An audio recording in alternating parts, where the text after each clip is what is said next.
6. Alright.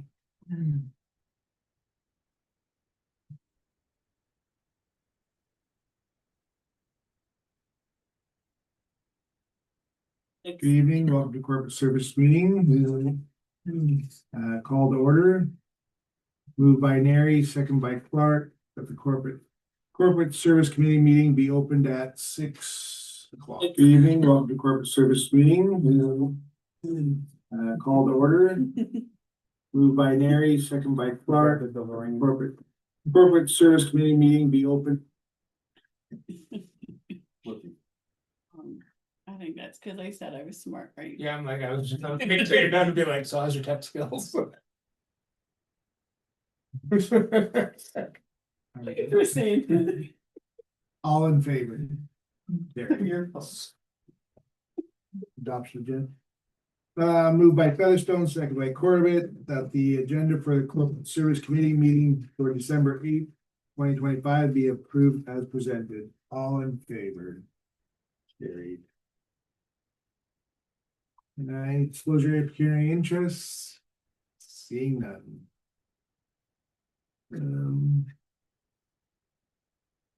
Number 6, items for discussion.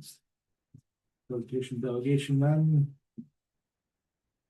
Items for discussion. With the front and I'll start. Okay, moved by Clark, seconded by Corbett, that the draft procurement bylaw be received from, and further that the committee recommends to council to accept the bylaw as presented, amended at the next regular council meeting. I'll go through it quickly. Well, maybe not quickly. It's a very large and a very important document.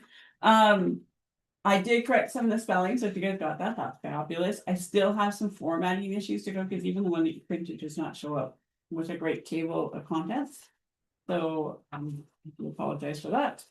So I did add in your copy from the when I sent this to you, I added part 7 and section 2. So if I can take you to that first, and I will put page numbers on it as well.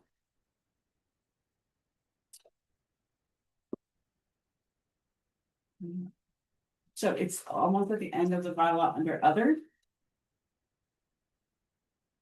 And then I added, I've already corrected that.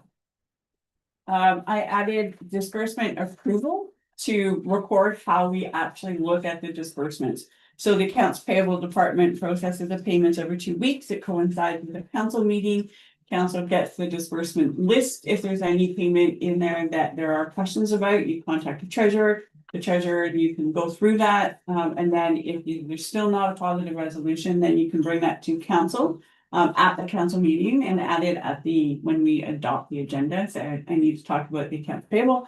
And then we could talk to the council and you guys council decides whether you proceed with the payment or if it's held for some reason, and then outline the conditions for when we would go to look at it again. Like why? What's So when we receive the disbursement, then we say we want to question one.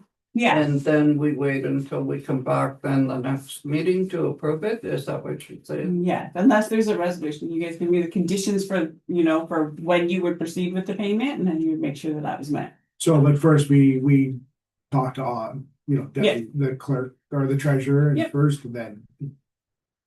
Yeah. So I did add that piece in there from then. So the rest is pretty standard, very similar to our old. I know I sent the track changes, which was a mess too, but just to show you some of the comments and why we were changing parts of it. We moved sections around about conflict of interest just to make that more like everything in that area as opposed to throughout. Again, our purposes and our goals are essentially the same as the 2007, which was the original bylaw for procurement. But our standardization, so we do this to reduce the number of goods and services that we require. We increase the volume on common items or services, maximizing the volume buying opportunities, providing economies of scale, reduced handling, training and storage costs, minimizing maintenance costs, cooperative purchasing activities when it's possible, competitive bid results, and then we reduce the overall cost. Those would be some of the goals in our standardization. And it is to make sure that we're all following the exact same process, and this is a process that's laid out, so it's very clear for any vendor or for any department head who wants to do it, or who wants to go through the procurement. So there are some non-competitive processes. This is in section 3, so on page 3 in here. So a competitive process should be used for procurement whenever possible. A non-competitive process may be used for specific purposes, such as when we go to RFP and there are no bids that are received, then you can go out to get quotes.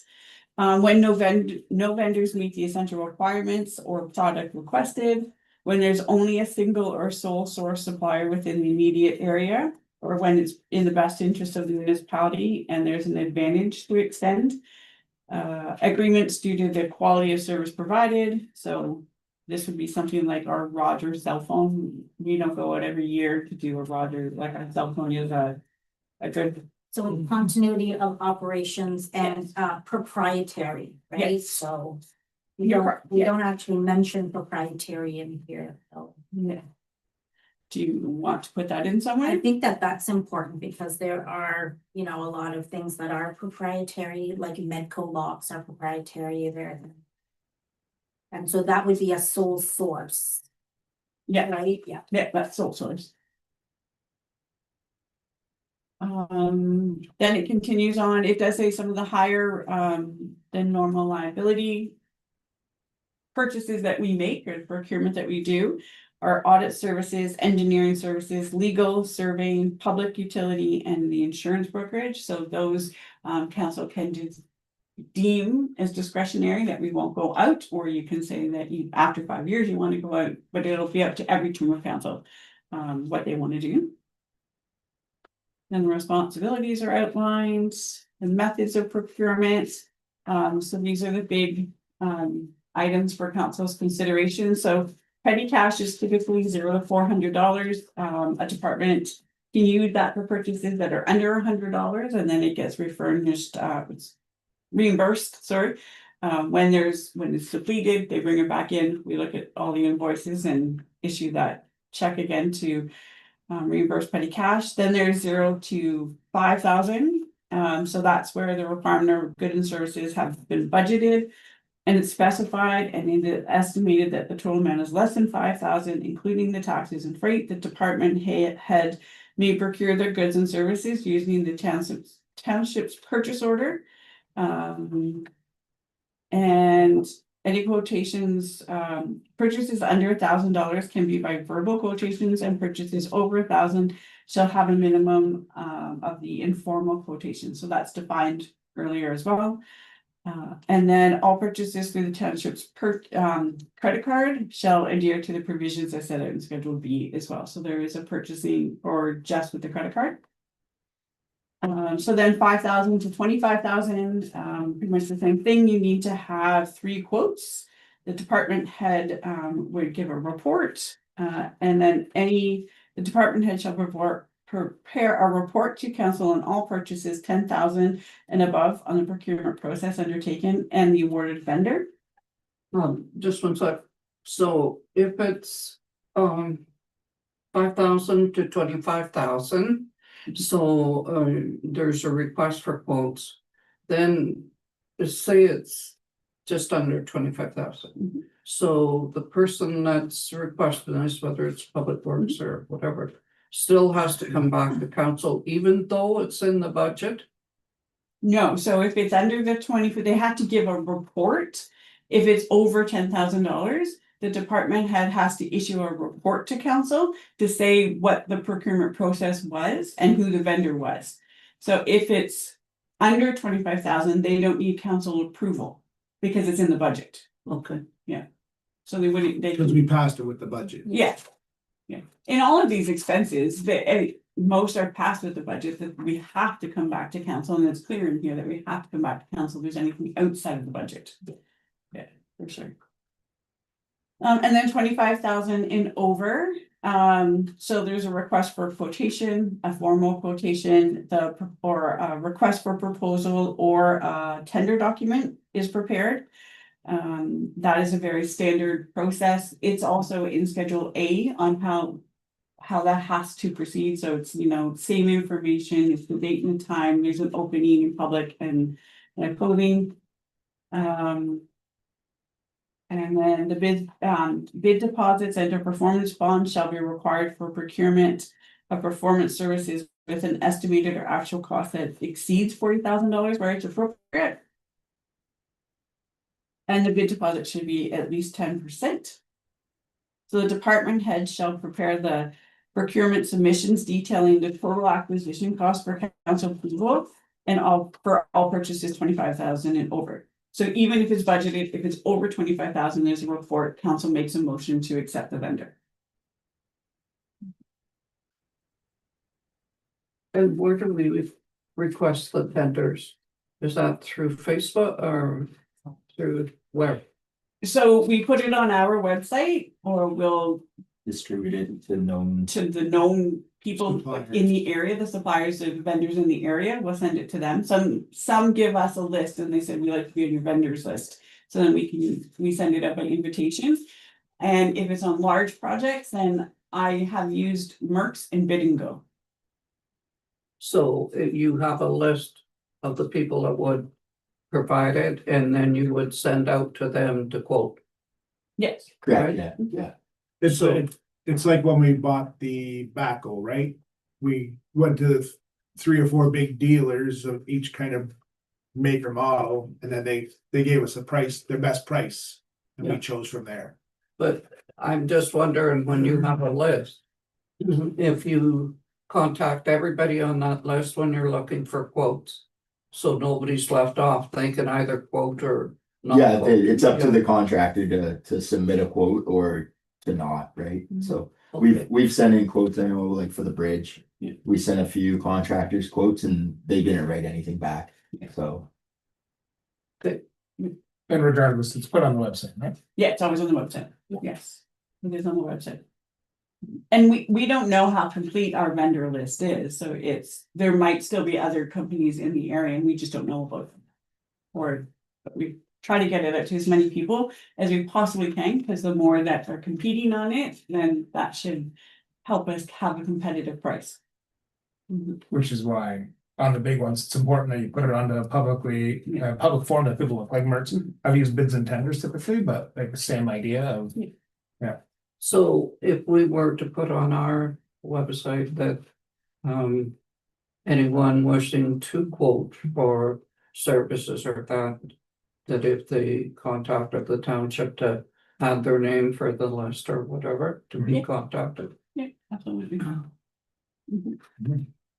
And Bid and Go, it's an online platform, but it has like a full service ability, so you can put it on, vendors can actually submit their proposals right on Bid and Go as well, and then we can just receive them all in one place, and they keep track of who's taken the tender document, and then we can compare that with who submitted.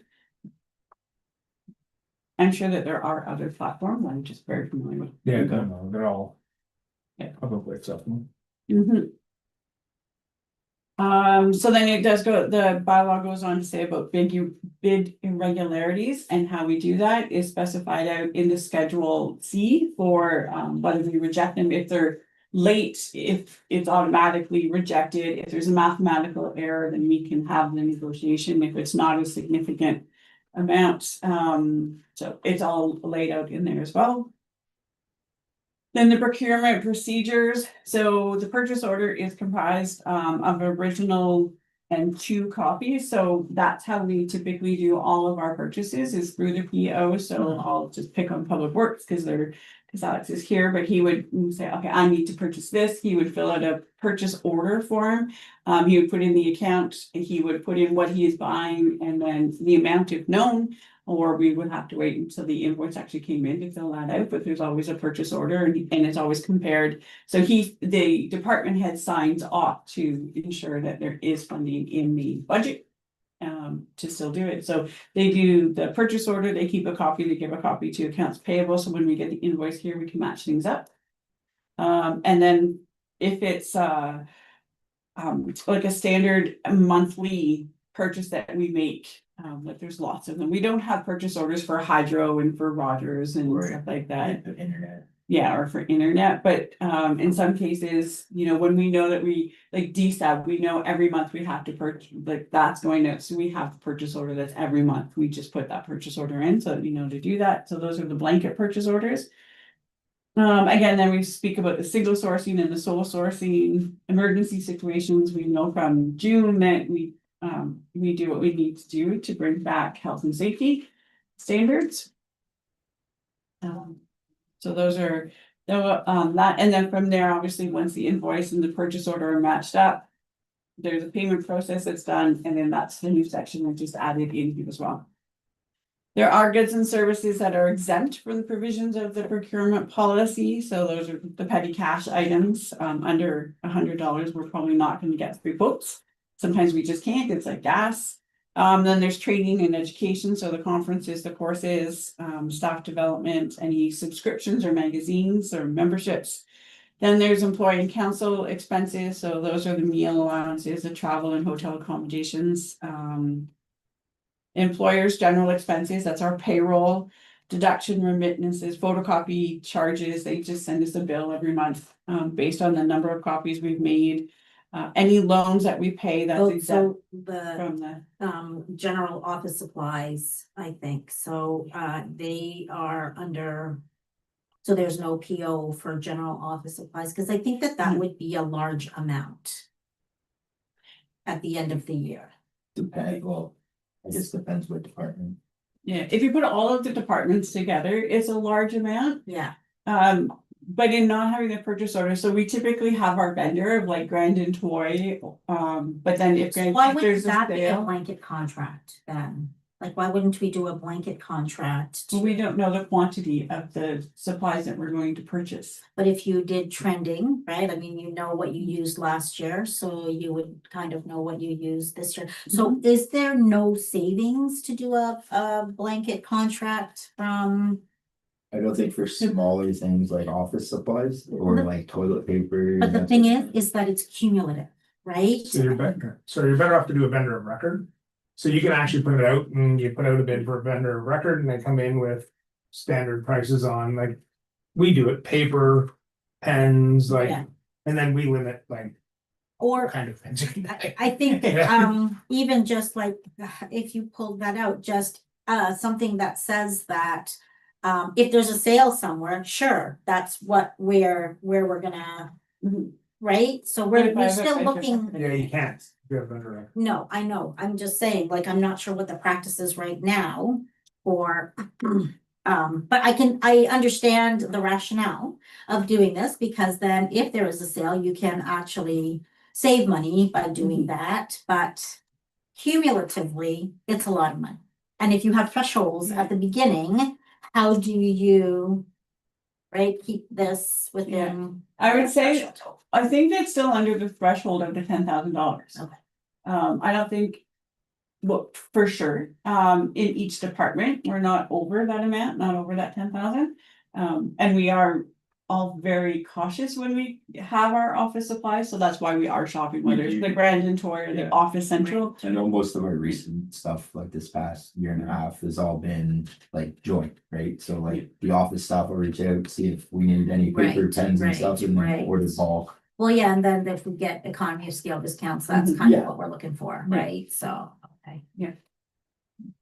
But I think even the accumulated is under that 10,000 threshold. And then there's professional and special services like our committee fees, the honorariums that we do, any of the legal fees or the annual auditing fees. Utilities like postage, hydro and furnace fuel, and then the gas as well, those are exempt from the bylaw. We do have in that other section also the disposal of surplus goods, so most of our surplus goods are deemed, and then they are under a different bylaw when if there's any large items.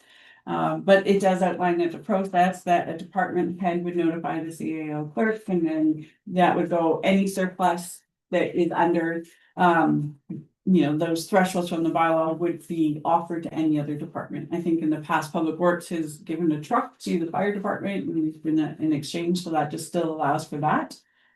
The disbursement approval we went through, and then the conflict of interest as well. So this is where I kind of put a number of different sections from the old bylaw all together. So it does say all employees or counselors shall disclose as soon as they become aware any business or personal relationship they might have, which might create a potential perceived or real conflict of interest relative to the procurement of goods or services for the township. Where you're involved with the award of the contract, either on its own or on behalf or while acting. Then there's a number of things that are set out, but shall immediately disclose the interest and shall describe the general nature thereof. We have those forms that we fill out, so I know everybody's very familiar with that part. And they shall not attempt in any way to influence the award of the contract. And they won't take part in it. An employee or council member has a indirect pecuniary if their spouse, it's just the spouse, for the share is a shareholder, or director or a senior officer of a corporation, has a controlling interest, is a member of an incorporated association or partnership that has pecuniary interest in the matter, or is in the employment of a person, an incorporated association or partnership. So all council members shall conduct themselves in accordance with the Conflict of Interest Act. That's also in the Code of Conduct. So it's, it's a repeat of the Code of Conduct essentially in that piece. As well for the employee code of conduct when it comes to conflict of interest as well. If a department head considers purchasing a good or service from a council member, employee, or immediate family member, then the purchase is more than $1,000. 2 other written quotes must be obtained as well. And then no one associated with the municipality, including members of council and employees, shall accept any gifts with a value of greater than $100. Again, those are in the Code of Conduct. And they don't need to disclose that they've had a gift, so. Right, it's not in our Code of Conduct right now that they have to disclose if it's you can't accept it if it's over $100. And there is no requirement for disclosure. It'd be very much like it when you go to a conference and someone takes you out for dinner. So that is a gift under $100. Like when we turned down going out for like the hockey game. Mhm. When we bought the equipment, they offered to take us to the game, right? But it was only 2 tickets and we said no, so. Mhm. Okay. I know things like baskets and things that people bring, I mean, those are perfectly acceptable. They're sharing. I think that's just an unspoken, we know that that's not a conflict, so. I don't know, do you think that you should disclose if you got a gift of $100? No? It would be like the Christmas gift that, like the chocolates that we get at Christmas right Right. now, just to use recent, right? So then we would have to disclose that somebody bought us 3 boxes No, of chocolate. so that's what I was just saying, so no, because that is shared with the staff. So how But do if, we determine? so it's kind of like the same thing, so but if it was just for me, so if Right, that's why like I turned we down bought something, multiple times going Right. away because it's Then- not fair to the rest of the staff. then did you disclose? Yeah, no, I did. Right, So- and so that's all I'm saying, so you turned it down, but had you accepted it, which this says that you could have if it was less than $100. Correct. Would you, like, I think, is there a need to tell someone?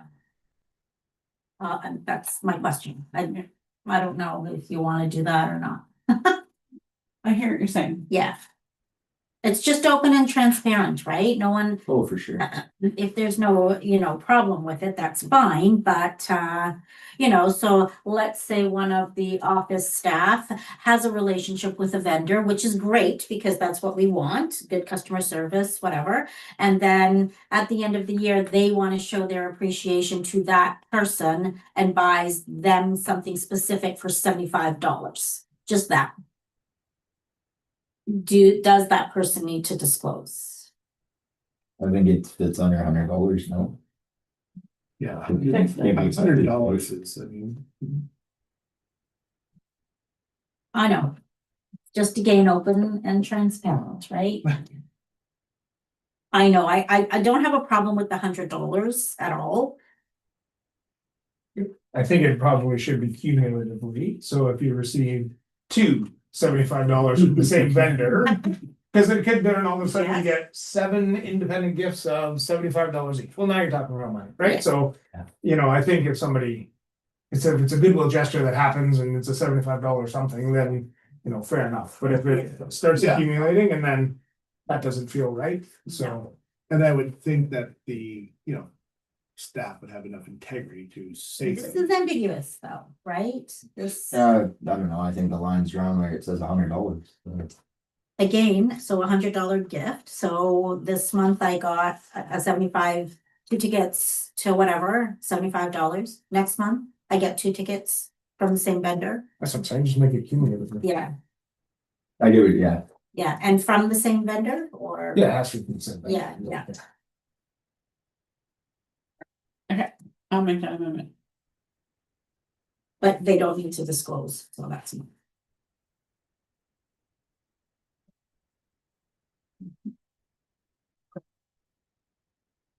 And then there's just a schedule that outline how a tender and a request for proposal is conducted, which is the process that we currently use. The section on the purchase cards is new, so Schedule B is new to the bylaw, and they're called purchase cards because you never know if we get a gas card or if there's other type of card that we might get. But essentially, it's just about how the credit card will be managed right now, and everything that's in here on even the purchasing card limits, that is based on what is currently in practice. So we have a limit and then each credit card has another limit. There are times that we do change, so. In conversations, 5.2, because I did get a call, so 5.2, any deviations from the purchasing card limits. In there, we may change, if you would consider changing that to any interdepartmental, because right now, if the office credit card has lots of room on it, but Public Works is purchasing something that they need room on their credit card, it's just a phone call to the bank to have that transferred over. So Public Works can go and make that purchase with the credit card. Like our vehicle licensing is usually the biggest one, right? Yeah. Or like our radio and pit fees, that sort of thing. Right, so that sentence is gonna say any deviations from the purchasing card limits outlined above, which are in force at the time this bylaw is passed, shall be deemed to be in contravention, to not be in contravention with this clause if Mhm. the Yeah, I was just, wording, I was gonna put any interdepartmental deviations. okay, perfect, If that works. yes. I had to return my credit card because I didn't use it. Yes, the bank was actually like. Return the credit card. Or use it. Mary, that's not a bad thing. Yeah. Given the climate that we've Not had, a bad thing. it's not a bad thing. I said, what if I need it? Well, you have to use it. I said, well, I have nowhere to go. So I did not the credit card, so I need to borrow some money off you guys, so. Jason.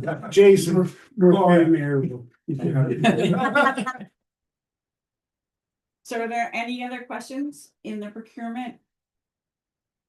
Are we okay with the values and the amounts? Essentially, it's what we've done for a very long time, but.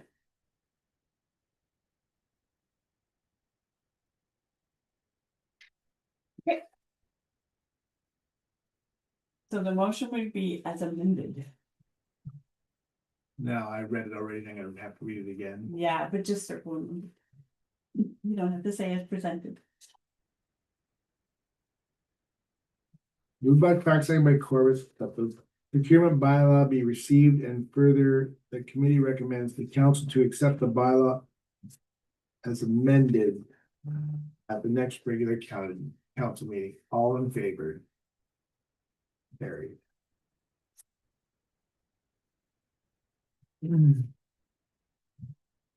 draft delegation bylaw. Can we jump into it? Yeah, I'm not reading the first one. Fair. Okay, so this is obviously the Municipal Act, Planning Act, Park Prevention Act. Council has a number of different duties and powers through those acts, and this bylaw just outlines what powers are delegated, who they're delegated to, and under what circumstances. So if there's any restrictions or policies that must be followed. Pretty standard municipal wording. Most municipalities have this. I'll highlight section 2.7 in the bylaw, which says the council is not authorized to delegate any of the following powers, so you cannot delegate the appointment of the treasurer. You cannot delegate passing the bylaw dealing with taxes, incorporating corporations, to adopt the official plan or an amendment to the official plan. You cannot delegate zoning bylaws. You cannot delegate bylaws related to small business counseling and municipal capital facilities. You cannot delegate adopting a community improvement plan or amendments to the budget or the actual budget, or to set user fees or any other power that may be prescribed in any bylaw, which is a catch-all in case we miss something that one act says you are not allowed to delegate.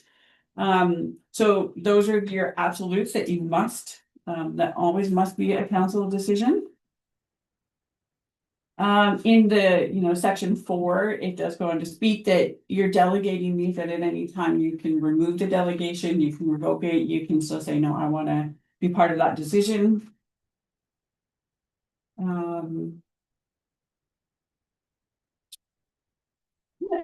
So then in the delegations, we start with developing part of the delegation under the municipal act is, and a lot of these are under the municipal act.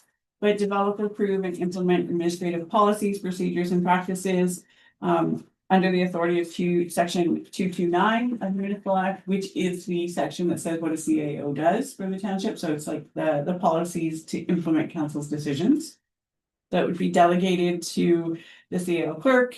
The authority is the municipal act, and then the condition is obviously update and maintain the policy manual upon council adoption. So when you pass a new policy, it goes into the book, and then those are the guiding principles for that delegation.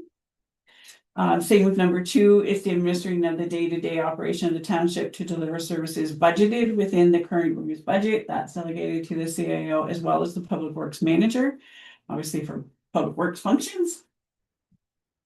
And again, it's based on council bylaws, resolutions, policies, agreements, and the budget. So very clear, you can see the pattern on how this works. Responsible for legislative requirements under the Ontario Health and Safety Act. So again, that would be department heads that would have that responsibility. Approval for all emergency expenditures. That is, again, the department heads is based on the procurement as well as the procurement that we just spoke about, and then the emergency management plan as well. And so that's for declared state of emergencies. It doesn't have to be declared. It could be an impending emergency as well. So, but that's spelled out in the emergency plan. Yeah. So we can't just say that we think it's an emergency and go out and spend it. Yeah. Yeah. The signing authority for agreements, that is to the CAO treasurer and the mayor. Those are typically done by bylaw anyway, so it's always spelled out. The elections, the returning officer is the CAO clerk, treasurer, and the deputy returning officer is the deputy clerk treasurer. So this just makes that formal. So every year in the township, every election year, they would pass a different a bylaw to delegate those powers down. I've just put it in as a blanket for this one. And then number 8 is the restricted acts for the period, like that named that period. So any restricted act is provided to the clerk. And that's just, it's if it's an expenditure over the 50,000, and so it's what's in there. And I think I did spell that out somewhere in the bylaw before, so I can certainly make sure that that's in there. Lottery licenses are the deputy clerk and the administrative assistants. It's both administrative assistants.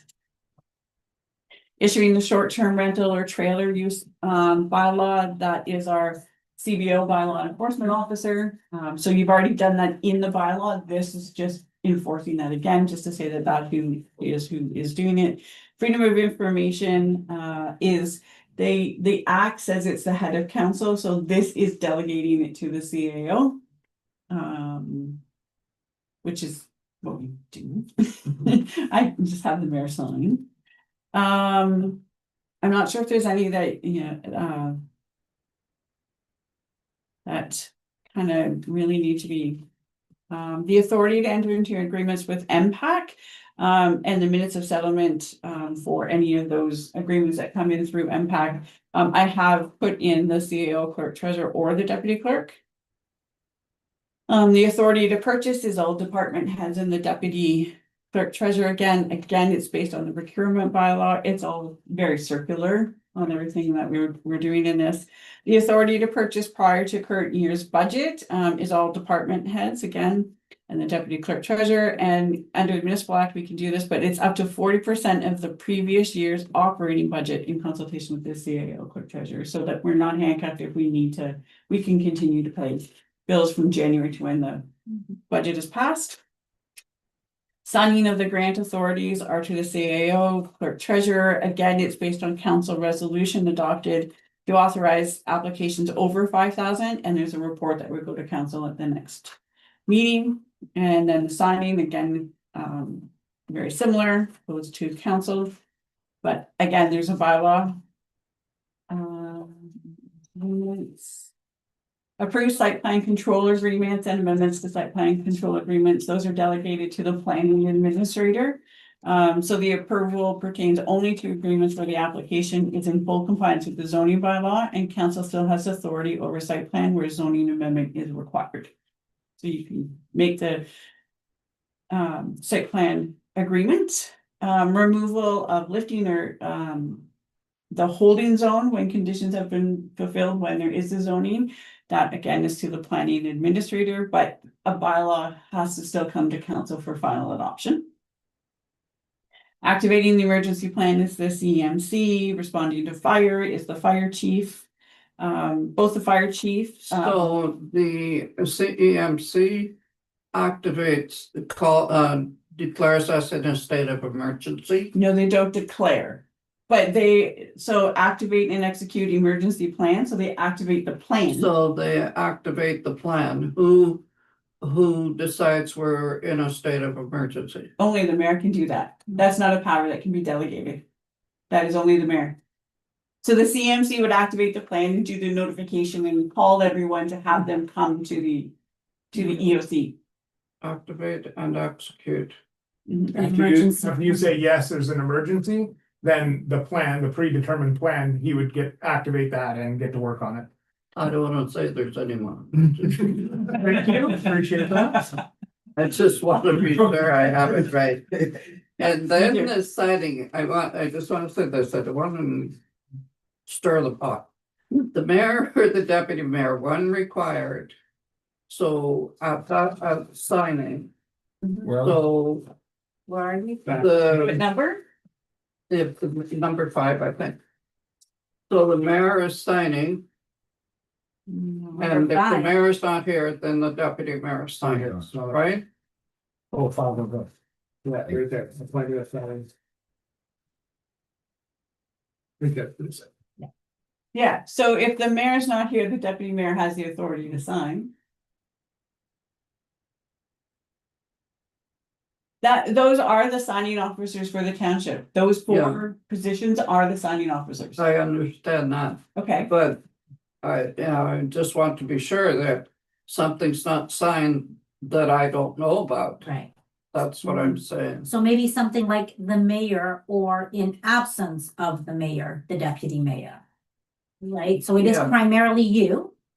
If you are unable, then it goes to the deputy. Well, that's the way it has been anyway, yeah, so. that's a practice. So Okay, we could add the mayor and in their absence, the deputy mayor, and then we Yeah. could add the CO, but in their absence, the deputy. okay. Okay. I just, I was gonna say this, I've really seen no need for a mayor. I don't know what they do, what a mayor does. Declare a state of emergency. That's all. I think. Go ask for the money. Yes, Yeah, yes, you do all the media, you have the.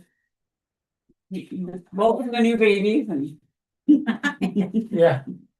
Lots of And this is part of the municipal act. You right? lead the, you lead at the council meeting. Yeah. Yeah, Lots of this is in the municipal act, yep. so. Mhm. Yeah, I don't, like, this isn't anything that other than we needed to add in the deputy returning officer. And like, right now it is the public works manager who closes a road. Right, that's who closes a road, it's not me, it's not, and he has the authority to do that. So this is just spelling that out, it just makes it very clear who does what, right? So if a road needs to be closed and we don't know why the road's closed, we call the public works manager. Cause that's his responsibility. So I'm kind of skipping all over the place here, but, Okay, so I go, by virtue of office commissioner votes. So you told me I could notarize something, so where does that say that I can notarize something? Like 16, 17. I would have to check, but it's by virtue of your office. So by virtue of the office, the clerk is a commissioner of vote. It would be in the Commissionaries Act. I think that's what is beside it. What number is it? What number are But you? that's 13. Yeah, so By there's the virtue of the commissioner office, taking Just to be affidavit. sure, you're signing as a notary or a commissioner vote? We are only commissioners of votes. Mhm. Only the mayor is a notary. Okay.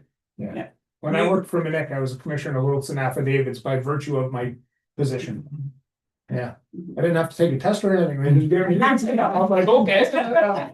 Okay. When you notarize too, you notarize something as a certified true copy of the Oh, original. I was right? never a notary, I was only a commissioner of Wilson affidavits. They didn't trust me. No, yeah. And Yeah, only the mayor. does this apply to all of the election oaths as well? Yes. Yeah, okay. Are there any other ones that anyone wants to? No, I think everything else is pretty standard.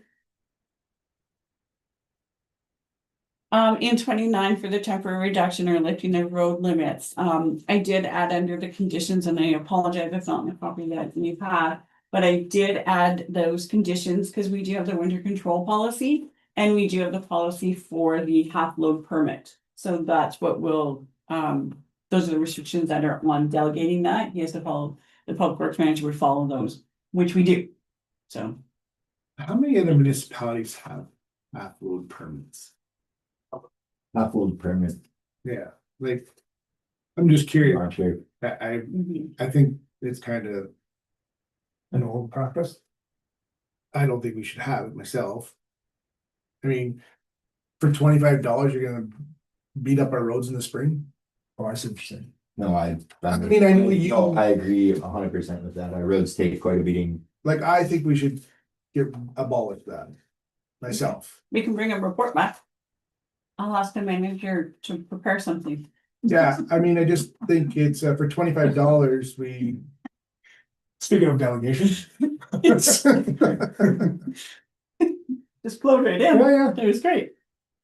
Okay, I mean, ballots wanted still, but I just, No, I can write a report. for what we're doing to the roads, for what we get, it's not worth it. No, I totally agree. It's, So if it got rid of half loads, nobody can get material until a certain date. Yeah, you have to actually haul a half load. yeah. Like you Yeah, can but if you haul, don't haul a half load, you can be charged Yes, for it. Yeah. right. So correct, you pay for the permit, and if you don't follow the rules, it's like anything. Yeah, but the permit, then you're allowed to haul full load and the roads are still soft and. I just The think, permit, you're still only allowed to haul. no, it's the permit allows you to haul a full load on a load restricted road, so when the road's at half loads. Oh. If they apply for a permit and we approve it, they can haul with a full load. Oh, Yeah, I didn't know that. I mean, it is based upon approval, which we've turned quite a few down, but I mean, I do think that it would kind of solve a lot of issues if we just cut it right out and.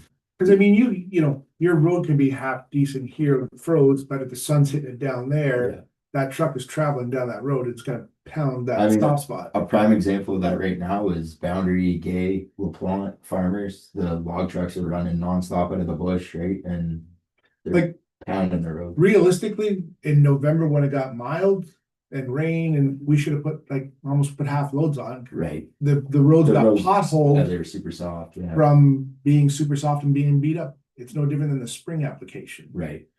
So anyways, that's, you know, I just think, what do we charge for half load Yeah. permit? $25. Like, I mean, $50. for $25, That's way more to repair the road. right? So I mean, why have it? We should call it a full load permit, it would be less confusing. Yes, Yes. yes. So another question, it says here with the Public Works can close the road. Yes, And so what if somebody crosses on it? So it's the police that administers it? That's where the mayor power comes in, you chase them down. I notarize it. but yeah, the OPP will enforce. You got to call the OPP. If, yeah, If you're closing a road, though, Falls. he's gonna put barriers across the whole But- road, so, it does fall under the Highway Traffic Act. but they're not gonna sit So- there. No, it would be like call basis. If we call, Because if the police closes the road, you can't go on it, right? correct, You're in big trouble. you're supposed to stay off. Yeah, your insurance is no longer. And the same with the municipality. I know your insurance, so like, say we close the road and somebody travels on that road and gets in an accident, their insurance won't cover them. Okay. Cause the road was deemed closed, so it's right under the Highway Traffic Act, I forget what section it is, but.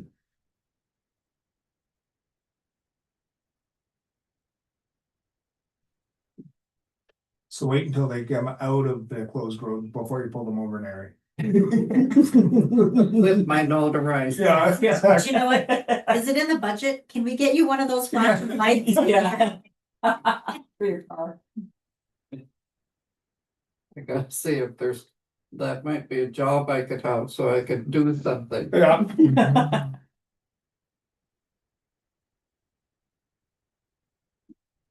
Is everybody good? Okay, moved by Corbett, second by Neri, that the draft, was there any amendments Yes, to there it? was, Okay. I mean, in the absence of, yeah. So we're just recommending this to council, and if we see anything in here that we don't like, it can be changed, Yeah. right? Absolutely. Yeah, yeah. And then at council, we can bring it up to whatever, But but you want it before council though, any changes? Yeah, if there's something, then if it can be Yeah. brought to me, then I can do any research or whatever, and then we can bring the whole story to council. Yeah, you can't make amendments Yeah. to it. because there wasn't a whole lot of time. I was gonna say that, there wasn't a lot of Yeah. time, so we might have more discussion later, Yeah. so. Mhm. Moved by Corbett, Great. second by Neri, that the draft delegation bylaw be received and further, the committee recommends to council to accept the bylaw as amended. All in favor? Carried. Public Works year end. Sure, so the Public Works Department has worked very hard during the 2025 season to complete numerous jobs throughout the township. During the 2025 season, such jobs as ditching, brushing, tar and chip, maintenance gravel, and culvert repairs were completed. This update is to show council, staff, and residents all the hard work that has been completed over this 2025 season. So if we start with brushing, staff have completed approximately 12.25 kilometers of brushing this year. Ditching, staff have completed approximately 14.65 kilometers of ditching throughout the township in 2025. Maintenance gravel application, staff have completed the application of maintenance gravel both during and outside the storm repair to the following roads as listed below, for an approximate total of 28.8 kilometers of roadway application. Materials that were used were as such, A gravel, type 2, and pit run. Surface treatment application, in 2025, the township awarded the contract for surface treatment to Miller with a total of 2.2 kilometers of surface treatment applied to both Development Road from Mount Pleasant to Rutherglen Line for 1.2 kilometers, and Pine Lake from the bottom of the hill off of Highway 17 to Shields Point for 1 kilometer. Berm removal. As berm removal is a key part to maintaining our roadways and allowing for the surface water to travel towards the ditch and off the road, we will be continuing this practice in the upcoming years. Throughout the township during the 2025 season, staff have completed approximately 10.5 kilometers of berm removal. Most of these locations that are listed is where staff have performed previous ditch work or surface treatment applications. So new gravel or tar and chip. Culvert replacements. Throughout 2025, staff have been busy with the replacement of both driveway or laneway culverts and the addition or replacement of crossroad culverts for improved drainage throughout the township. Staff have installed over 50 culverts in 38 locations around the municipality with the help of contractors during the storm. Road sweeping. Since the purchase this year of the front mounted sweeping head for the backhoe, staff have been able to complete road sweeping in-house with approximately 11.88 kilometers of sweeping being completed this year. Parts, maintenance, and training. Public Works staff have completed numerous jobs throughout the township during the 2025 season, which included such things as tree trimming in the parks, lawn care in the parks and cemeteries, cold patching, road grading, dock install, sightline clearing, sign installs, and other regular activities such as skate park maintenance and splash pad and playground maintenance. Staff have also attended multiple training sessions such as Book 7, Common Core, harassment training, and blast training for the future removal of roadside or in-road rocks. The Public Works Department has also purchased a float for transporting our equipment in-house and assisted on multiple projects such as the bridge replacement and the dock install at Talon Lake, calcium application, and lastly, exceptional cleanup service during the June storm event. We also did roadside grass cutting for about 240 laneway kilometers. I've also added in here just the equipment breakdown because I know last year we purchased the new backhoe as well as the excavator. So we've totaled 331 hours on the excavator this year and 384 hours put on since the date of purchase. I think it's apparent that the utilization of this newly purchased equipment has played a crucial part in completing a large percentages of the tasks on this list. The backhoe with a total of 819 hours put on this year and 1,227 hours put on since the date of purchase. The backhoe has been utilized for multiple tasks throughout the municipality daily. So I just used the OPSS Provincial 127, which is the equipment rental rates.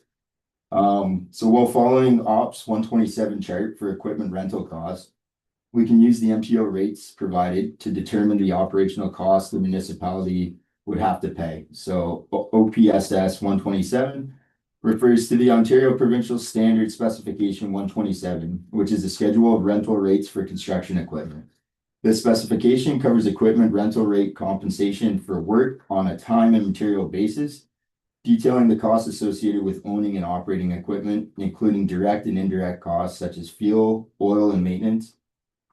The rates calculated based on the equipment's model and specifications, and they are typically hourly unless otherwise stated. So we just did a small breakdown for the excavator. In 2025, the rate is $163.50. Multiplied that by the amount of hours we put on this year, that's $54,118.50. And since purchase, it's $136,359. For the backhoe in 2025, we have 819 hours at $92.40 an hour, giving us $75,675.60. And then since purchase, 1,227 hours gives us $113,374.80. So that's our ROI, right? Yeah, can you see how much we spent Pretty much on the game. on the excavator? I believe we were 230. 30,000. I mean, it's real. And then the backhoe? We were 185, I believe. It's right on par with the game plan we had. No, it's fantastic. I know. 4-year Yeah, payback. yeah, Yeah. yeah. So what are you saying that this is what we have saved by if we were renting it, is that what you're saying? If we hire If you contractors, hired a Yeah, contractor, if you hired that's a essentially what we would contractor. have paid, yes. Just for the equipment cost, yeah. Yeah, not the operator no, the or. equipment cost comes with the operator. Yeah, they kind of That measure. $163, that's with an operator. Ask. More questions? Sure. What's the average life expectancy of an excavator? Or our. For a municipality, Yes. 15 years. I'd say 15 to. So we will have it essentially paid for itself. If in that rate in 4.25 years, if we. Right, cause I know we were on a 5-year, that was kind of Right, the justification. right? so, yeah, that ROI is Think we're through gonna the try. roof, Yeah, and then yeah. for the backhoe, what's the average life Like, same, I'd expectancy? say around the same as an excavator, Yeah, 15 years. so we have about, I don't know, 10 or 11 years of it being more than paid for itself Yeah. with the excavator. And we've got 13 years, 12 or 13 years of additional usage out of the backhoe that we would have been paying year over year over year. I mean, you'll have a So- little higher Maintenance maintenance cost. cost, but not, Yeah. but still, you're Sure. gonna be. But I mean, so I'd like to see, once they're paid for, that money just gets flipped into. Correct. Towards a new excavator, new like build its reserve up, or help for a truck or something along that. Yeah. That we're putting that money into public works reserves. Yeah. So when you say that, though, so what about the maintenance? Does the maintenance come off here or that Yeah. standard? That's built like the quote price there, through the ops. Like your maintenance and fuel is built into that hourly price with your operator and your equipment. So they- we're deducting, we'd have to, like, we were paying ourselves that $160 an hour. Yeah, We'd have to take off fuel and And the the operator. operator's wage. okay. So like I can tell you too, like I know you're talking about fuel. So with the excavator this year, we've used 2,775 liters of fuel, and with the backhoe, we've used 6,618 liters of fuel. So you can do the math. So it's about 8.1 liters an hour of So fuel over usage. 100,000 each of them, right? You've saved. Oh, yeah. Yeah, Yeah, yeah. Yeah. That's why we did the numbers when we were talking about the equipment. We saw that it's a valued asset to the township. It's money out front, but we're gonna really gain it on the back end. and I'll be honest with you, I think like most of the stuff we've done, like all these culverts, the roadside brushing, the You'd never- digging stuff, that wouldn't be possible with just a backhoe. No, So, no, I don't know how they will. And I don't think this was really the full year with the storm and stuff either, right? No, I've got it broken down, Keep that stuff away and. we have You're still- Time and never. but like our ditching, right, if you look back through. A portion of our ditching that was contracted out this year, during the storm was 3.5 kilometers of ditching out of the 14.65, so the rest was done in-house. So that's what I'm saying, so like. You and your staff were tied up for 4 weeks, 5 weeks. For what you could have done. Yeah, Yes, So take that storm away. yeah. Right. 4 or 5 more weeks of. Ditching or Yes, whatever. yeah. no, and I will, like, I have to give it to the staff, they've been great this year with productivity and, Mhm. moving forward, so it's. Do we have a culvert program? Yeah, we, like, not officially, but like we have a budget that we work within for culvert replacements and stuff. I know we talked about it, I think the last corporate services. About remarking and measuring all the existing, because there are a lot of spots where. The culverts have failed that need fixed. And that's kind of what we've been doing with the most part, upsizing. Or putting additional outlet culverts to allow for that water flow now that we've ditched. Yeah, Right, so yeah. the water's got a clear path to travel, Yeah, yeah. so. And I It's mean, exciting. and Alex is like. He's thinking for the future because of 50-year storms, you always gotta plan for the 100-year storms, so that's why he's upgrading, So upsizing culverts. for our, like, just an example, like our laneway culverts, right? Before it was minimum 15 inch that we used, now it's minimum 18 inch. Yeah. So I know sometimes you get the contractors or residents and they're like, well, there's no existing ditch, but it's, you know, we're kind of trying to plan ahead, right? So So when you did when we that, do ditch up to there, we don't, the cost of the culvert replacement isn't on the municipality, right? Yeah. So Alex, on Gondola Road, did you get in touch with the contractor to get that cleaned up? So we've been in contact with Fowler's as well as the MTO, as well as OBR, and the water level after we broke the first culvert, or the dam that was on Von Dolder. I was out there last week and it's gone way down. As So- I didn't go down and check it, but it concerns me because in the spring, one year, they had to go in a boat. The Yeah. boat had to go. I know you across the mentioned boat. both, so. So it We're is. definitely it's keeping really an eye on bad. it. It's just been on those other parties to, you know, keep up their end of the deal, right? If our culverts are clear and stuff, there's not much we can do when the water has no outlet when it hits the highway. Right? So we've just kind of been on them to keep their stuff open, and it's just going through the right track to get the right people. That's all. Yeah, well, at one time, they cut that highway and then the culverts here and the water had to jump up to. Yeah. And that's a big thing we've also been trying to fix with our like roadside ditching and that sort of thing. Right? Because as you know, as you dig out the ditch, excuse me, your existing culvert might be up here and your ditch line's down here, so that's why we have to realign the culverts, right? So water can't jump up that high. So, just in conclusion, based upon the information provided in the report regarding the completed tasks of 2025, the Public Works Department is looking to continue completing these tasks on a yearly basis to continue to provide this much needed infrastructure update throughout the township. With the continuation of our in-house programs such as brushing, ditching, gravel application, surface treatment, and sweeping occurring yearly, staff are also looking to council for guidance on which projects and plans will be a priority moving into the 2026 season. Go ahead. well, so I just want to say, obviously, you know, we talked a bit about return on investment and business that like we made decisions as though looking at our return on investment and planning ahead for the municipality. So, you know, that's great, but it really only comes to fruition when obviously the staff stepped up and did as much work as they are doing. So kudos to the staff. It's great to see that that investment is paying off in spades. So. The only outstanding thing, that wasn't in here just because we Don't don't, make me take my congratulations. we haven't received it yet, the capacity assessment for the landfill since the compactor. Yeah, it's gonna, So yeah, we're, once we get that, I'll have another report together, but I'm I look forward to gonna that. be pretty happy. I think. Yes. Yeah.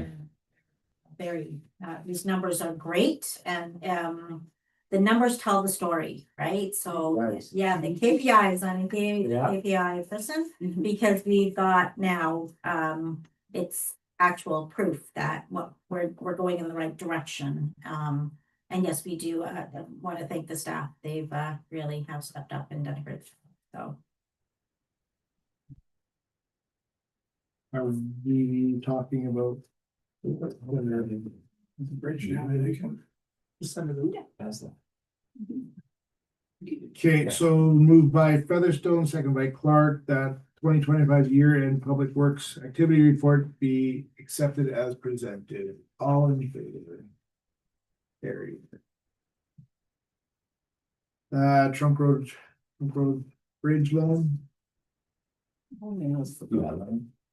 Yeah, I think I put it in everybody's package. So in the package, I did put the total from all of the invoices. And then I did the little reports. But the report I just gave you at the meeting right now. So this may be unfair, but food for thought. So. With the agenda packet, so. The total, we budgeted $450,000 to replace Starkville Bridge. The actual cost came in at $339,994, so we have a savings of about $110,000. Woohoo! Yes, that was a lot to do. Our engineer was really working hard with the contractors to make sure that we were getting good prices.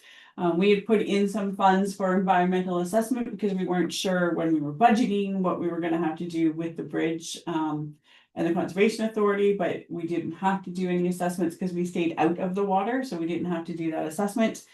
So a number of factors came into this, but we're very fortunate to have worked very hard and gotten a savings on that project. So in the budget, the Nords funding was to be used for the capital expenditure. Currently, there's 188,000 in the deferred revenue account, and then on top of that, in the 2025 revenue, there's another 90,000. So a total of $278,000, 511. So the actual costs are below the budget, and there's a deficit of only 61,483. So that would be the loan amount. And we had agreed that we were going to do a 10-year loan. We originally budgeted that loan was going to be $250,000. Now we only need, if we use all of Nords for that 278 to the project, we only need a loan of 61,000. And over 10 years, but perhaps something to consider is in Nords, we're only allowed to use that on certain roads. So the surface treatment work that we did on Development Road would be eligible for that cost. So Development Road was 93,000 and the 2025 allocation for Nords was 90,000. So there's a small difference that would have to come out of operating if we wanted to increase the loan amount and then redistribute that 2025 allocation. And then whatever we had in our budget, we could move to a reserve from the Development Road so that we can actually spend that money next year. Nords is not being renewed, or we haven't heard yet that it's being renewed. So the entire Nords fund has to be spent in 2025 within our budget year, this budget year. And we weren't expecting that we would have to use the full amount. So there's an option that we could increase the loan amount to $151,000, which is still less than the $250,000 that we thought we would have to do a loan for, but it does free up a $90,000 for 2026. If you wanted to consider kind of moving that over to. And we're gonna stick with a 10-year loan at 150,000. And that would go to council to decide. So sorry, did you say that the 188 has to be spent from North Hampshire? 278 has to be spent. Oh, this year in 2025. Yeah. And so what we're planning to do with that is pay for some of Development Road and some of the bridge, right? To use up to 278. So what did we owe on development, sorry? 93. But 93,000. Okay, so we're gonna take that from the 278. Mhm. Okay, and add it, okay, which makes the 151. Thank you.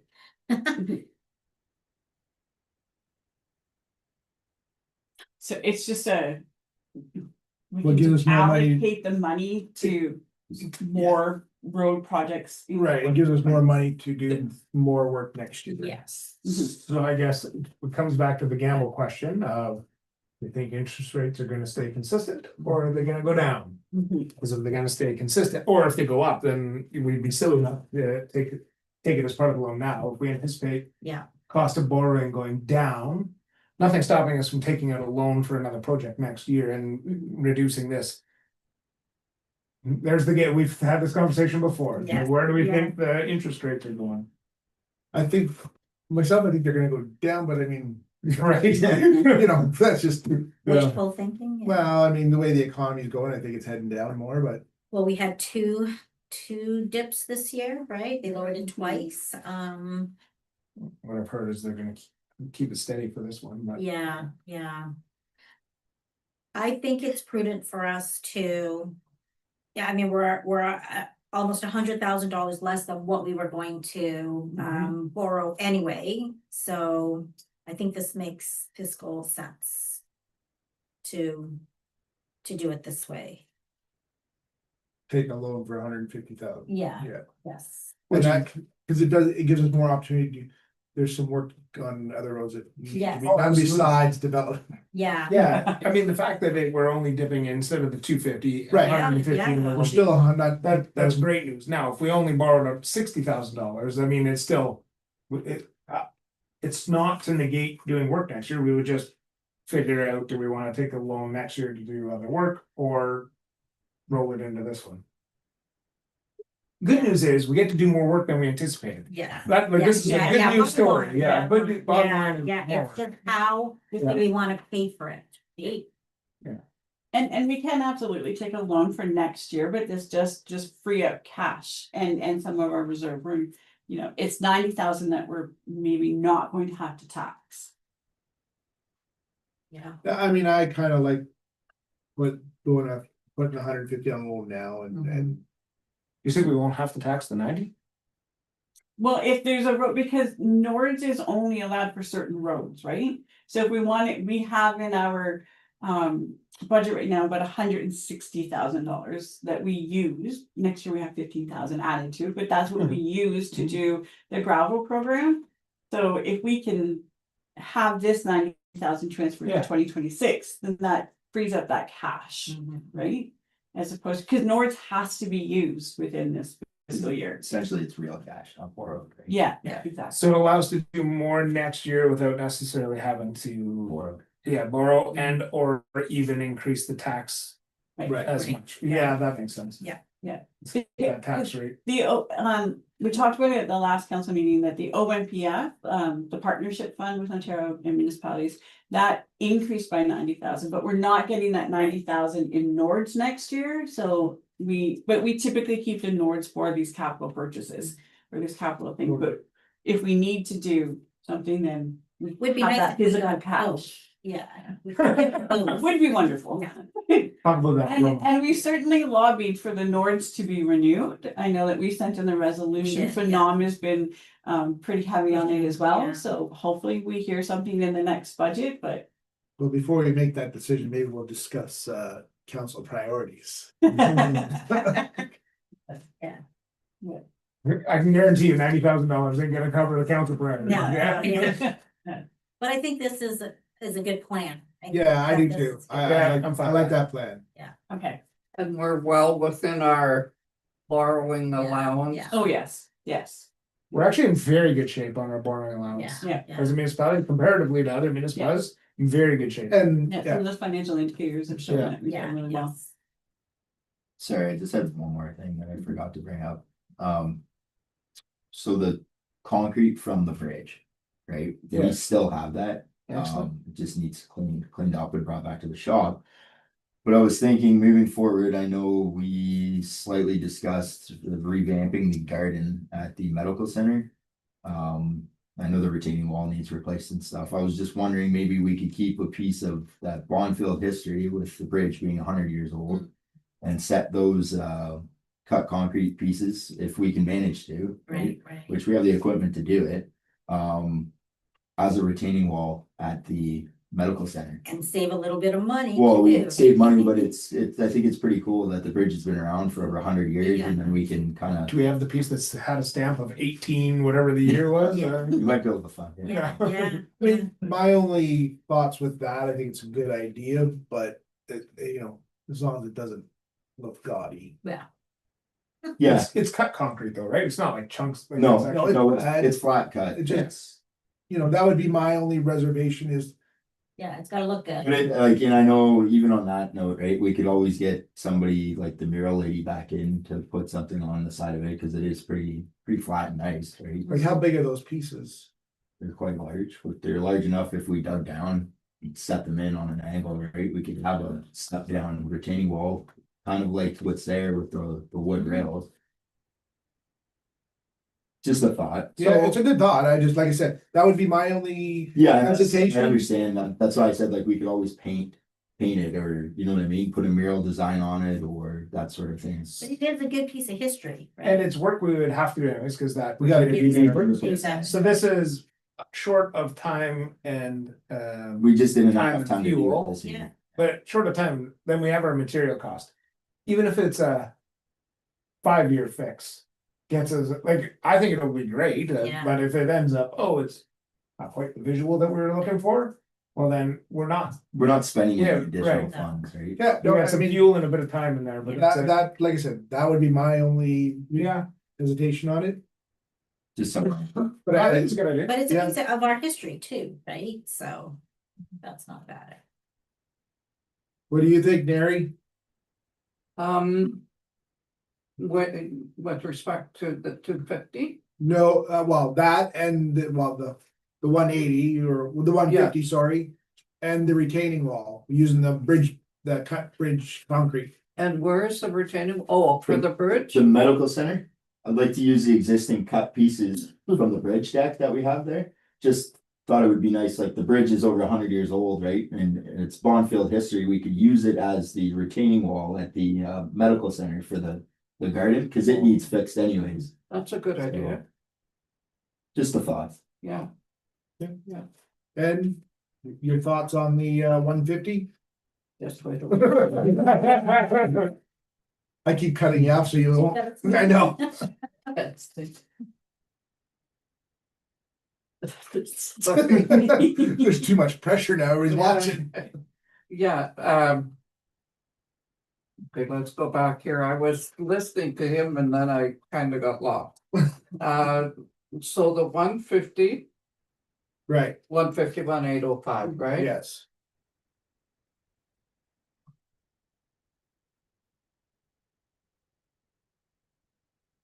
Yeah, for the bridge replacement. And then when you're talking about the 250, the loan, That was the original amount, yes. yeah, So now we're just gonna go get a loan for 150 and use all the grant money to pay for the bridge with 60,000, and then we'll have another 90,000 freed up for next year's projects. sounds good. So I drafted a motion, if I give it in, so. That the Trunk Road Bridge report be accepted, and further that the committee recommends that the Norris funding for 2025 be reallocated to the resurfacing of Development Road. And further that the loan for the bridge replacement be for the approximate 151,805. All in favor? You need to move in second. Oh, moving her seconder, Oh, Jason and Donna, No. all in favor? Gary. We're in favor before we move this. The Should we look at the term? 10-year, Yeah. 5, 10? Yeah, well, because it's now gonna be, it's less money, so it's, The payments would be less. the payments would be less, and I like the fact, like, it makes sense to take a 10-year loan out on a bridge that's gonna be there forever, but if we're gonna put this into a road or something, do we really wanna be paying for that? I would like to see the turn. Right. You know, the amortization come down. As short as we're comfortably as short as we are comfortable with. Right, Do you have somewhere specifically that you would use the 90,000? oh, yes. I have a list. In the next agenda item, I'm sure, yeah. So if with this resolution, I can now go back to the bank and get new terms, because it's also $100,000 less. Right, So the value of that may change some of the interest rate, so I mean, typically the more that you borrow, the less that you pay, so let's see what they come back with, Sure. but. yeah, I mean, like I said, I'm with Jason, and I'd like to see the shorter term. Okay. Yeah, we had them look at the 5 and 10 years, so we could probably lock in for a 5-year. And we're not, locked in for, future councils. yeah, We're not, Just one more council. Yeah, after this. yeah. Yeah. Can we pay it off by next year? no, No. Okay. Fine. all right, council's priorities for 2026.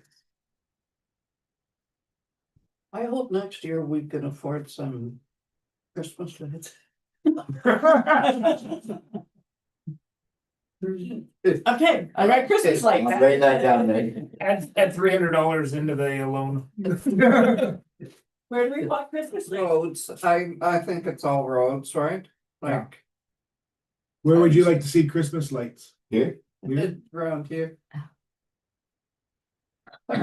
We could wrap them around the skeletons. Actually, you know what? Like East Barris, I drove past the cenotaph, Oh, it's beautiful. and they have it all lit up with Christmas trees, and it looks Yeah. really, really good. Yeah. I It's agree. at the Centennial Park. Yeah.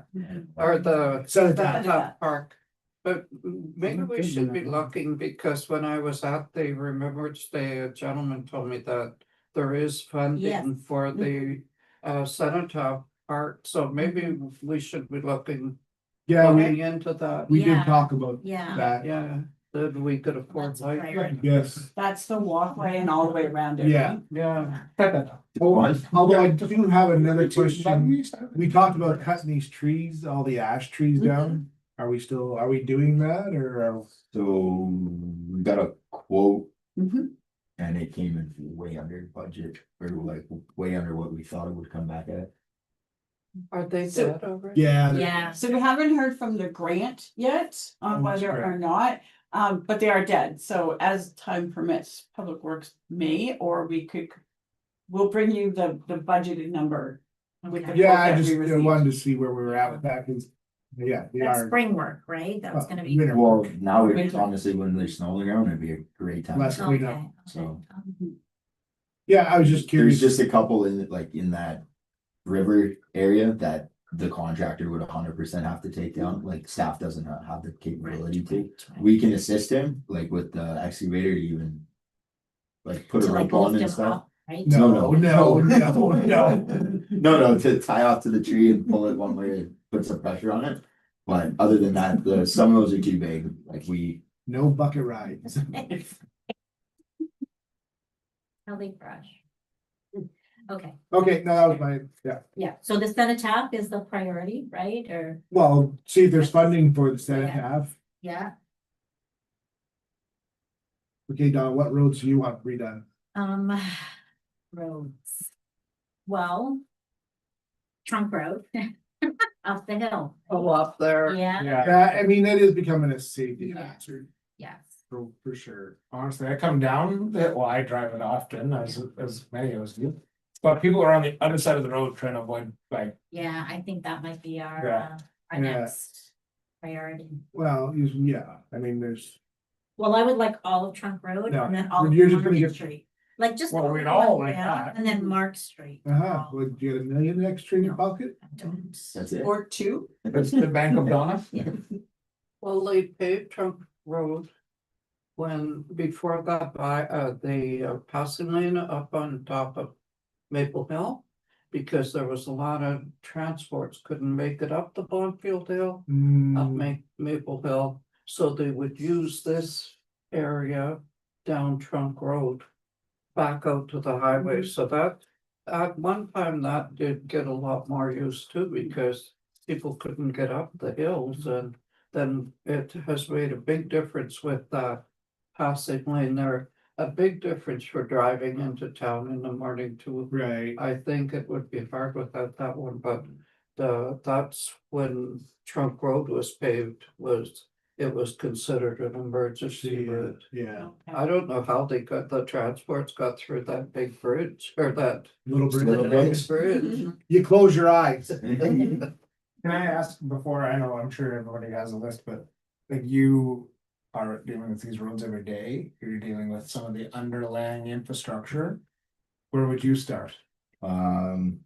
I mean, to be 100% on the same page as you guys, I'd have to bring up the report I think I brought to you guys last council meeting of the problem roads. But I know Trunk was on there. Greenwood was on there. Sunnyside, that section of Sunnyside was on there, which we Yeah, just that's didn't what- have time to complete this year. That's what I got. I'd like to see Sunnyside actually brushed. It's so, it's we're planning really, on, we're planning on brushing Sunnyside this winter. yeah, and that's what It's I, on our list, yeah, kind of hoping, and And then, then- that failed culvert. Pull that rock, that culvert. On Sunnyside. Yes. Yeah, so my locates came in too late. There's Sure. already snow on the ground, but that's that whole section I'd like to cut out, re-ditch, put some geotechs down. But then Dig that go soft up at the spot in. boundary Yeah, there. right at the, But you- the Yeah, East Ferris. East Ferris and Bonfield boundary, I'd like to see that, excavated out and done right. With geotech and, build the road back up to the grade it should be, so the water isn't pooling there, making it soft. Right. And then, like you said, It ditches, needs get to them dig out for working. Sure, and a culvert. And then, down the road coming back towards Bonfield where The the culvert. culverts failed, and then that big rock that's humped through the road. Yep. So, and that's, I know Nikki and I were discussing maybe reaching out to the neighboring municipality after I obtain my blasting license. Mhm. We'd like to purchase some caps to do it. It's just, they're quite expensive, so. Hmm. We're either gonna try and throw it into our budget for next year, or if we could get a joint with another municipality, I think it would be Well, there's enough of us that do it. have Yeah. it. It's just, I know the closest place right now that sells them is Huntsville. Yeah, they'll ship it right to us. Yeah, Yeah, I mean, I just give them ship right to the township. I mean, Pure Later brings them, they're not, it's not. it's not explosive. It's not explosive, so Pure Later will ship them to you. Yeah, We're just looking if we don't have, I think it's 8. Does it come in 8s? it's a whole case. It's a whole Yeah. case. Yeah. Okay. Depends what size you get, the more like. So we determined we needed 2 separate sizes minimum. Yeah. And 2 cases, it was like, I believe, just under $5,000. Yeah. What are we blasting that rock? So No, not that rock, they can dig that. there's quite a few rocks around the township that I know I was talking about this year with Steve. The one on line 3 by Frank Truck, Ward, yeah, it needs gone. There's a couple good ones back in Grand Desert. right in the ditches too to get There's the some flow. some right at the corner of Trunk and line 3 again that holds the water back there. So there's quite a few locations. We'll definitely be able to utilize it. So using that stuff personally, I mean, I would recommend 80s and 120s. Mhm. Because the bigger you go, and what I found, you think the rock is solid, but the Yeah. further down you drill, you find the like air pocket. Yeah. Like and then you lose all your, so if you keep it short, you're only trying to break off the yeah, top. and then peel it off. It's a lot easier than trying to. We It's went- actually making a huge explosion. right? We went longer and we found like, yeah, any kind of where there's weakness in the rock, all your gases explode, leak out through Leak there, out, so you yeah. don't get the proper crack.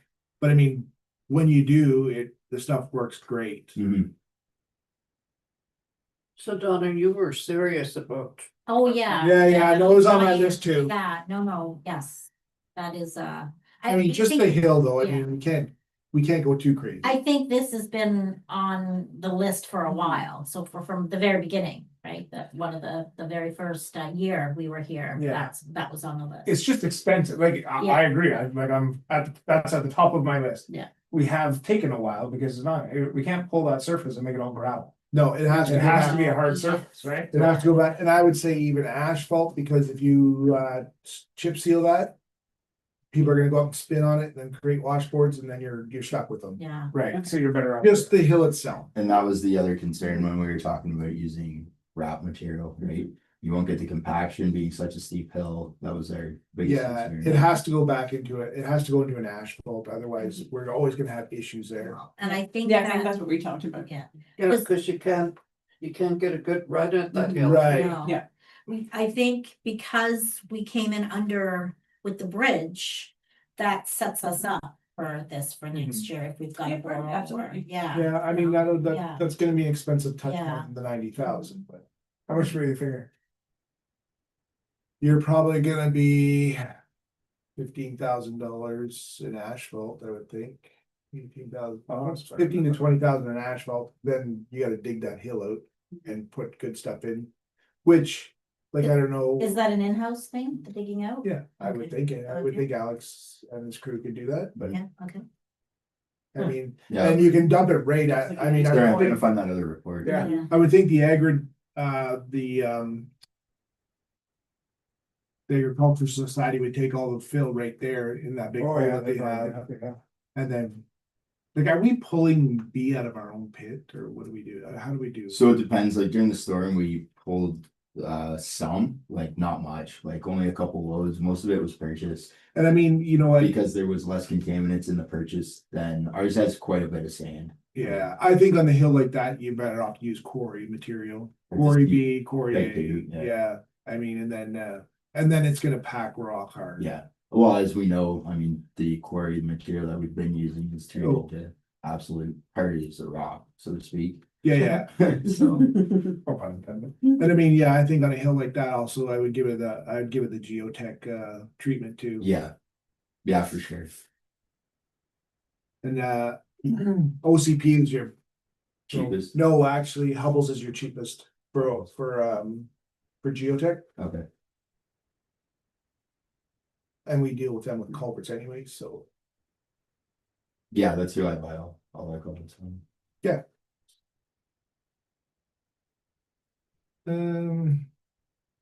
Yeah, and then, That'll probably exhaust the budget next year. sure, that was all on my list. I mean, I knew we didn't have a ton of money, so Sunnyside needs some attention. We haven't been on that side of town. And then as much gravel as we can put down. Yeah, and keep with the gravel program and Yeah. keep on development. That's Yeah. kind of my priorities. Makes sense to me. I think because we switched up, we have those. Non-road Yeah. priorities. Yeah. Mhm. You guys know my priorities. Yes. It's not, Thank ours. you. But like there's grants and stuff that we were looking at as Yeah. well, so. We're waiting on applications for those. The application deadline is in April, so so the project he's talking is moving the skateboard park over to the fenced in area here right now where we have basketball nets, moving the basketball nets to like with a new system into the outdoor rink area, and then that frees up that we can rent the outdoor rink. I Mhm. think part of that is, purchasing the tables and the chairs and all that stuff, but then we have to find a storage spot for that, so we're still kind of mapping that out, what that looks like, if we want to be able to rent. And plus a reconstruction of the tennis court area. Yeah, Mhm. yes. Well, we know the cement alone was $78,000 just to get the concrete in, and then we were gonna try to reuse as much of the fence as Sure, possible. yeah, but If that's feasible, I don't know. we may, yeah, I don't know, is that big enough, like, is that area big enough for what we have? I don't think so. Yeah. I don't think it is, not for the Maybe a existing little bit equipment. bigger. Yeah, I didn't, like Yeah. I said, I don't know much. I haven't. There's a lot of good reasons for it, right? Like we're going to wreck this equipment, dragging it all over the Well, place. Putting it in the fenced area, when the season's over, you can just simply lock the gate. So Right, you don't gotta move it and rope it off anymore. Underneath the covered rink, you could do 2 basketball courts. You could do pickleball courts, which is a huge thing now, you Mhm. fit. You can keep the hockey nets on so that the kids can play ball hockey. So that rink can be lacrosse, Lacrosse. volleyball. multi-sport. I mean, you could put volleyball in there, you could. We're next to nothing. Yeah. And eavesdrop on that, Yes, so that we can. So you, yeah, that's. So the water Okay, doesn't okay. keep blowing in there. Yeah. Yeah, I mean, we have a, just. I don't know why that was overlooked on a Oh, when it building was- like that. yeah, we have a great facility there. It'd just be nice to utilize it more. yeah. For, more than just bikes and skateboards.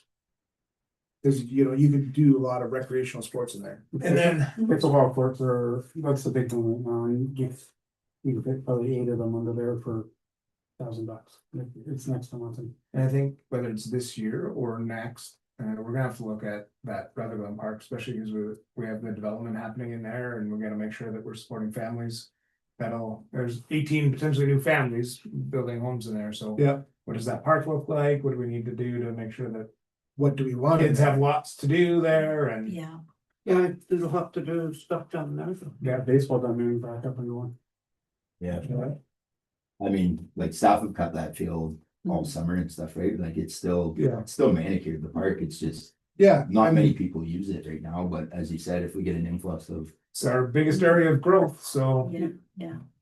yeah, it'd be nice to see something on the Rutherglen and Park Wise, like Mhm. every, obviously, there's always the money constraints, but. Yeah, we're getting, like you said, 18 new houses down there. And like I said, it's not 18, hopefully it's 18. I'm houses sure built some of them next will year, have but- kids. Sure. 18 homes. In the Rutherglen Park.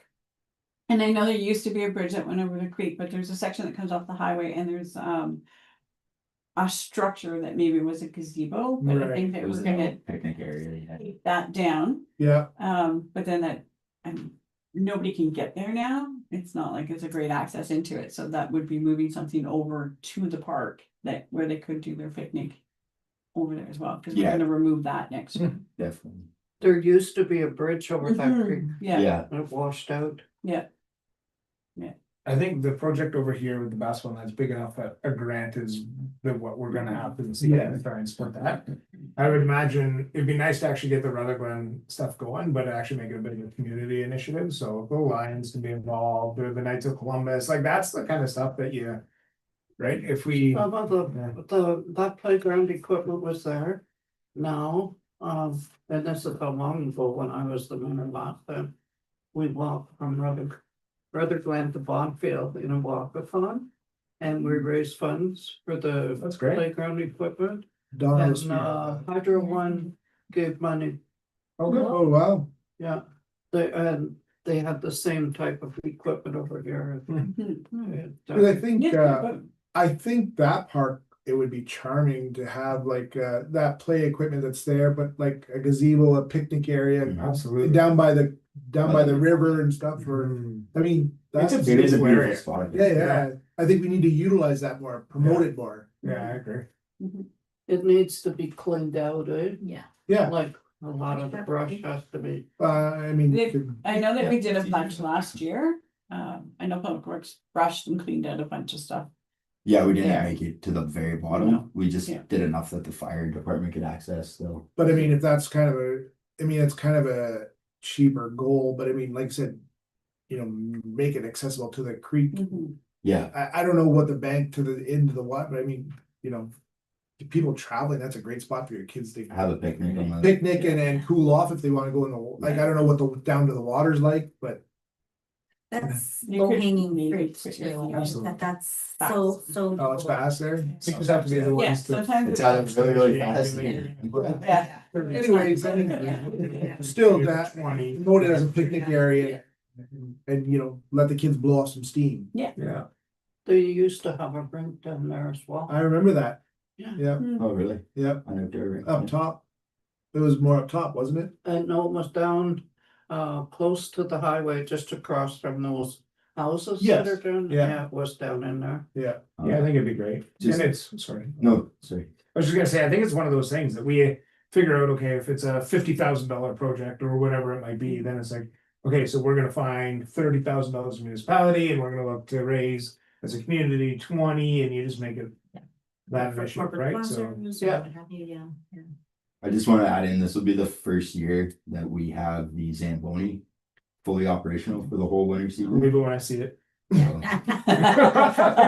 No, you Yeah, and you were saying you built ramps today to get it on. yeah, we repaired and fixed the ramps that were there to get into, On the I ice guess surface. the ice surface. That's And great. then, staff have been flooding the rink, so once again, I'm hoping to have it open before Christmas. And if the weather stays nice and cool, And the weather's looking like, and it looks like it's gonna stay cold, so we've, Yeah. they've been they trying were hard. Making ice. yeah, It's the only good thing about it. so, sorry, so just Yeah. back to the Rutherglen Park, I would like to see a plan. Just of all the things, like if there was a rink there, why couldn't there be a rink there again, right? So but we need a plan. Yeah. So I would like a comprehensive plan with how much we think it's gonna cost and, I think, all the potential, right? So. I think the plan needs to start with some community engagement out there. right, Yeah, before we go into. absolutely. Like, Absolutely. what would they like to see, right? So. Yeah, Yep, I mean, for quick, this next summer, I mean, with low costs, I mean, I Oh, think yeah. it'd be, a picnic area down to the creek and a gazebo or something. Yeah, I think if we started to work on a master plan, like, which might be a 5-year phased in, Yeah. plan, whatever it might be, but if we start with an engagement. That's how you get a splash pad. yeah, No, thank you. No, Well, no, but I mean, history says. Yeah, An exercise. but there's no geese there, so maybe the splash pad would be good. you know that they'll, yeah. No, the geese. They also, will it turn red? Because that's like, our splash pad here looks like it's 75 years old and it's Yeah. brand new. Yeah. Yeah. Yeah. It's nothing we can do. It's- yeah. Stop us. It's unfortunate. Yeah. anyway, I mean, it's no shock, everybody up here has iron in their water. Mhm. It's heavy here, that's all. And the quantity of water that's going through there. Yeah, it's, Do that's you a, have iron in your water as well? I had, it's come now, yep, it was nice and clear, but I'm getting iron now. Not horrible, but it's enough to notice. I feel okay so far. We have iron. Do you So- use lake water or you have a well? No, we have a well.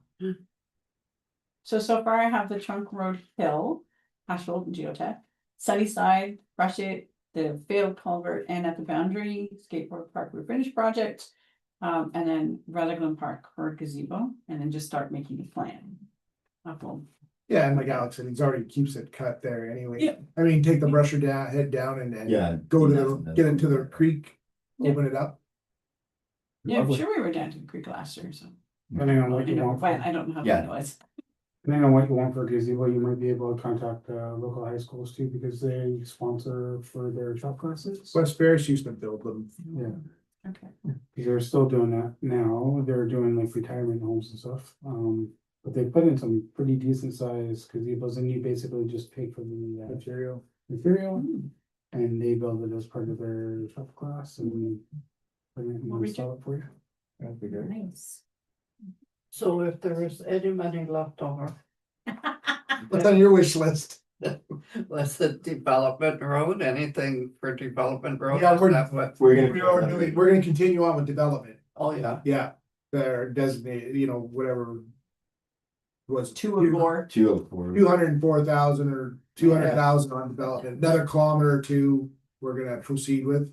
These are the little side projects that we're talking bit about. at a time. Yeah, I mean, that's all we can afford to do, right?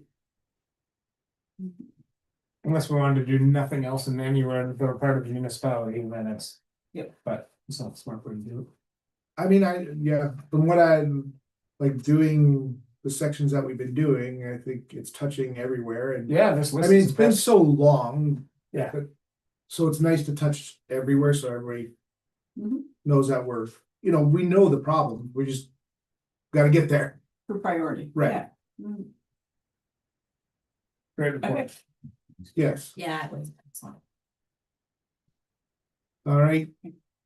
Moved by Corbett, second by Featherstone, that the corporate service committee meeting be adjourned at 7:41. All in favor? Carried. Thank you, everybody.